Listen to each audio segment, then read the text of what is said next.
Now, with the great GPU depression of 2018 over, it's the perfect time for somebody who bought an AMD APU like the 2400G or the 2200G to buy a dedicated GPU to boost their system. So let's see how much of a difference it actually makes.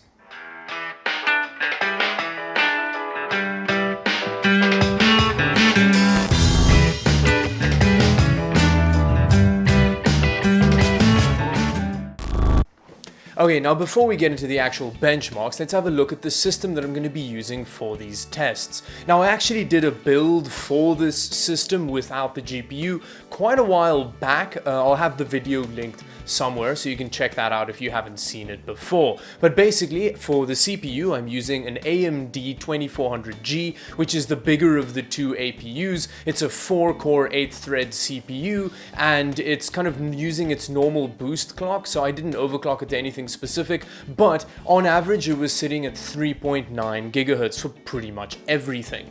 I used an 8 gig kit of DDR4 3200 megahertz to get the maximum out of the Ryzen architecture. It's some random Corsair Vengeance low profile kit, and for storage I was using a 250 gig 850 EVO from Samsung, but that's not really relevant because it doesn't really affect gaming performance. And the actual GPU that I used for this test is an MSI GTX 1050 Ti.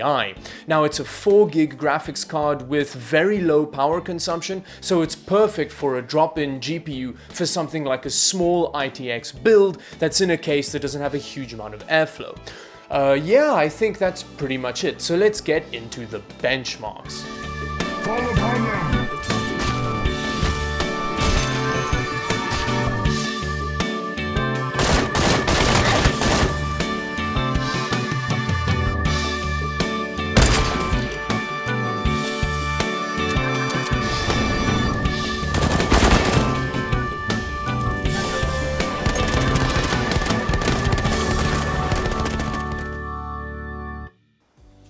And with that, it's obvious that it's a huge upgrade. Now, I know straight off the bat you might go, Dawid, why the hell didn't you test them at the same settings? But that's kind of the point of this video. It's such a huge upgrade going from the Vega 11 GPU in the 2400G to a GTX 1050 Ti that you can't really test them in the same category. Because with the Vega 11 GPU, you're getting barely playable frame rates at the lowest setting at 1080p. But with a 1050 Ti, it pushes you up into kind of higher to highest settings on most of the games available today at 1080p, which is a massive step up, and I would definitely say that it is worth it. So yes, I would definitely recommend buying a GTX 1050 Ti, but only in a specific situation. If you have a mini ITX build with kind of limited airflow, it's a really good bet.